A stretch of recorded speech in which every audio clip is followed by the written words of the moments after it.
So, but this encounter between a human being and an angelic being is dangerous on both sides of the equation. Dangerous for the human because of the tendency to worship this entity. Dangerous for the angel because of their tendency, at least it's certainly occurred in the past, the temptation, we should say, to receive that worship, to be worshipped by the human species. So the angel and the human being, when they encounter one another on the earth, are both playing a dangerous game, are in a dangerous situation, because both of them can be enticed to do something that is inappropriate, that is idolatrous in the case of the human, that is totally insubordinate in the case of the angel.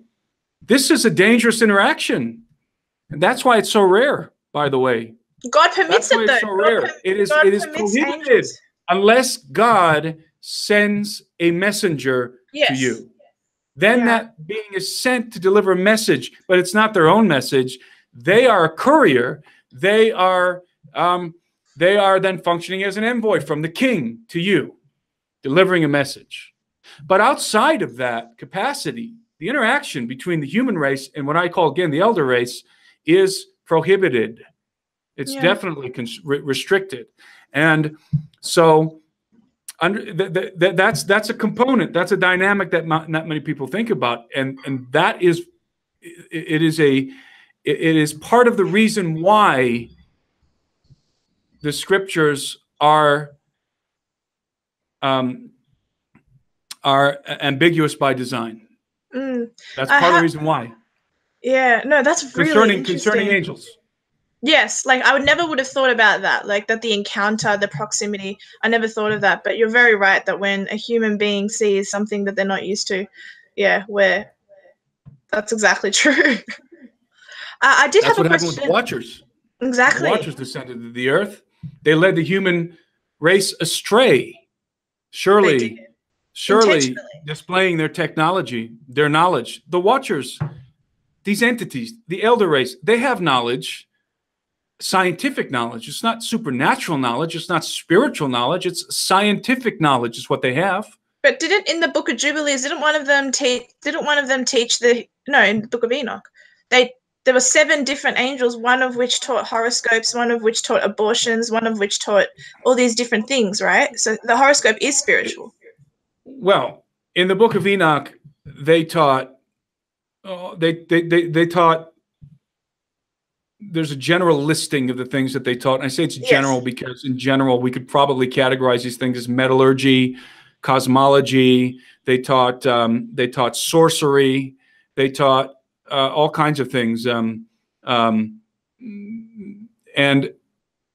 remember, if we are looking back into the past and we are thinking about human beings fresh out of the garden, and we're thinking about the infancy of our race on planet Earth, encountering a civilization that is far advanced, that who knows how old they are.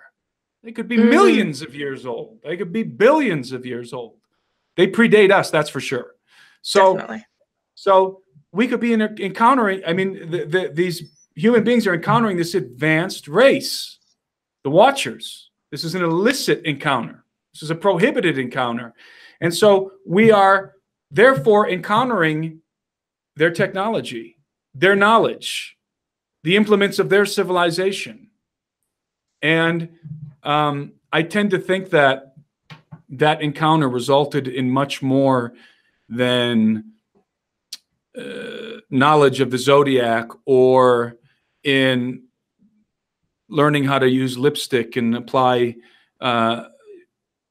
makeup to one's face, which is one of the things that apparently the Watchers taught women, which is really what they're teaching women, was to be seductive. It's what they're teaching women. That's what they're teaching.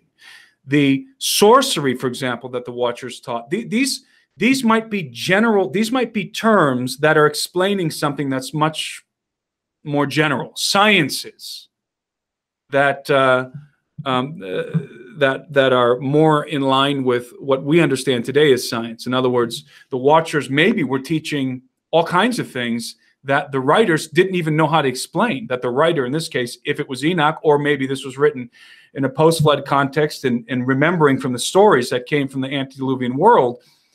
Remember, we can only use the phraseology, the terminology that is familiar to us to describe the things we see. If things that we see and encounter are beyond our comprehension, then the only way that we can describe them is using the toolbox of terminology that's available to us. Yeah. And that's a very important concept. When a young, undeveloped civilization encounters a very highly technological civilization, think of it in terms of explorers from our American civilization today encountering a tribe of very primitive natives living in the Amazon. Those natives, when they encounter, if we were to show up in a helicopter and jump out with laptops and cell phones and firearms, those natives, the only context that they would have to be able to describe the implements of our technology would be the world that they know, the only world that they know. Trees and branches and snakes and lions and water and wind and fire. They wouldn't be able to have any other kind of terminology to apply to what they're seeing. True. I understand. And that's the same dynamic, certainly, when human beings encounter non-human beings using advanced technology.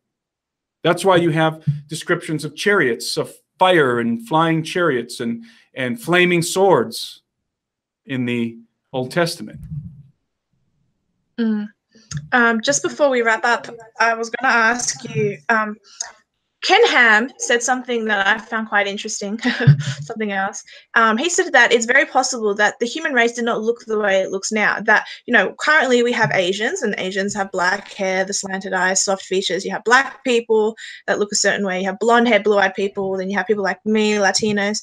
But back then, there could have been someone who looked Chinese but had red hair and dark skin, and that the admixture of humanity was quite different then, and that is completely evolved to now. I just want to know if you had any thoughts on that. I don't know. I really don't. There's so many different variables that are probably unaccounted for. How extensive was the diffusion of Phoenician genes all over the earth is an important question.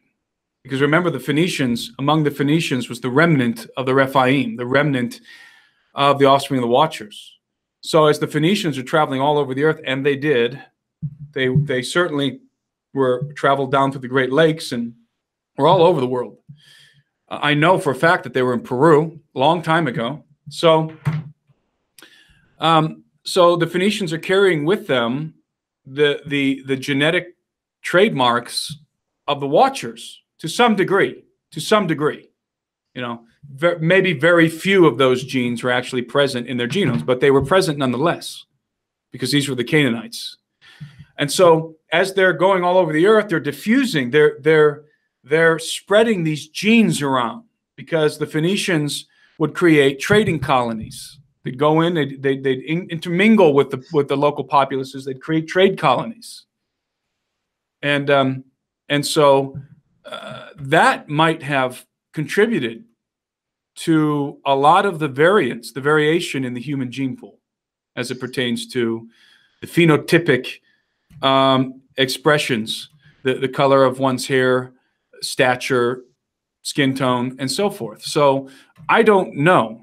There's probably variables in there that we don't really understand. There's definitely, we do know this. There are definitely way more genetic mutations in human beings than there are in other animals. Oh, okay. And there's something to be said for that. So you think even to this day there are human beings with possible genetics of the Nephilim? Possibly. I think that in terms of in the general populace, I think that there's a lot of people all over the earth who have the genes. For example, remnants of Phoenician genes, which and by saying Phoenician, what we're saying is Canaanite, Canaanitish genes. I knew what you meant. Yeah. So very likely there's residue of those genes in the human gene pool, but that doesn't mean that that person then is disqualified in a salvific sense in the cross of Christ, or that that person is evil or something like that. That certainly does not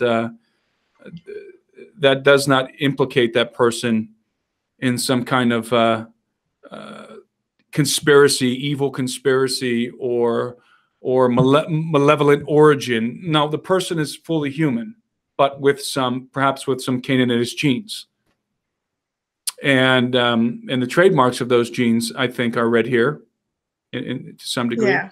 Yeah. That ruddy red hair, which we find all over the place. Perhaps elongated skulls, but that's conjecture. Yes. Okay. Just before we wrap up, is Lucifer in any way, shape, or form involved in these 200 angels deciding to do this, or these angels acting on their own without the intervention of the evil of Lucifer? It's a very good question. Thank you. I don't. Nobody knows. I mean, again, all we can do is speculate. But it's hard for me to believe that he was a passive player in all of that. Having an understanding of how cunning this being is, and how invested he is in the earth and in humanity, and how adversarial he is to God and the purposes of God, it's difficult for me to imagine him not playing some role in the transgression of the Watchers. However, I will say that I do not believe that he was involved in their transgression directly, because the Watchers received an immediate sentence. They were sentenced. They were bound in chains and incarcerated. We know that the adversary was not. The specific adversary, the specific being, there's some technical things here with the word Satan and the Satans and Lucifers. It's all kind of mythology on the internet too that I think is incorrect. But that specific entity that was in the garden, again, it's difficult for me to imagine that being not having some influence on some level, but certainly not participating in the same transgression as those Watchers, because their transgression and the ones that participated, the leaders of that collective of Watchers, are spelled out in the Book of Enoch. Mm-hmm. And so that's my opinion, and nobody really can answer that definitively. It's all conjecture, and people who claim they can are not being honest. That's a fair point. Oh, well, thank you so much for talking to me. I mean, honestly, I still have like 15 or 20 other questions, but I know you probably have the rest of your day to deal with. And well, thank you, dear.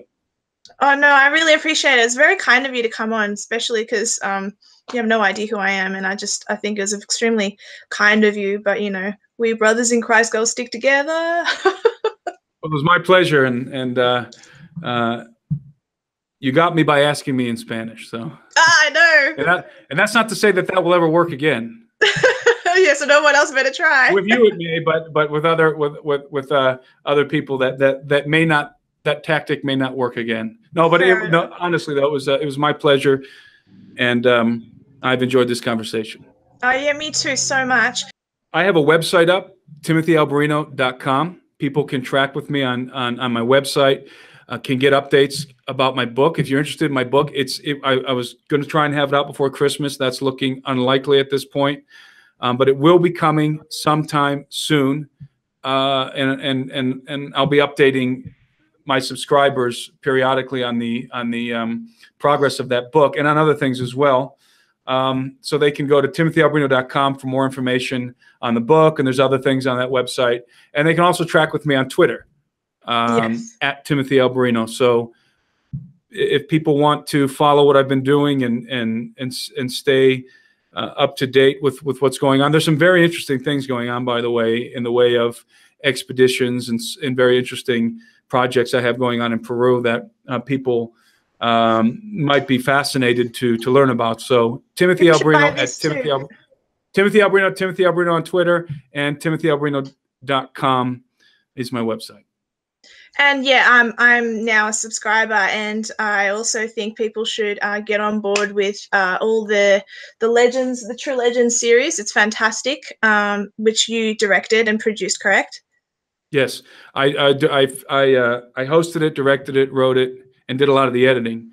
But it was a collaboration between me and Steve Quayle. And in fact, speaking of that, we have a conference coming up in Australia. Well, not coming up. It's next year in September. Not in Australia. It's in Branson, Missouri, well, and it's going to be on this topic of aliens. Oh, nice. My take on aliens is very provocative. Let's put it that way. So that's really the only conference that I speak at is our conference. It's the GenSix Productions conference put on by me and Steve Quayle. We put the conference on. GenSix.com is the website if you're interested in the conference. GenSix.com. There's also a lot of really awesome gear on there that we've created, like these GenSix mugs, for example. That's cool. For people who want to follow GenSix Productions and who want to hear me or Steve lecture, really the only place you're going to be able to do it is in Branson, Missouri at the True Legends Conference. So it's a huge conference. It's 3,000 people in the Mansion Theater. It's epic. So if anybody wants to go to that conference, they can go to GenSix.com, GenSix.com, and you can register, get your ticket on that website. Absolutely. You need to come to Australia and see if there are any giant remnants here, and then do a conference, a mini one. The idea of visiting Australia is very appealing, but the idea of sitting in an airplane for 18 to 24 hours is extremely unappealing. So I don't know if that will happen. Oh, you can break it up, go to Peru, then go from there to New Zealand. That's true. Break it up. I do it all the time when I visit my family in Colombia or when I visit my family in Spain.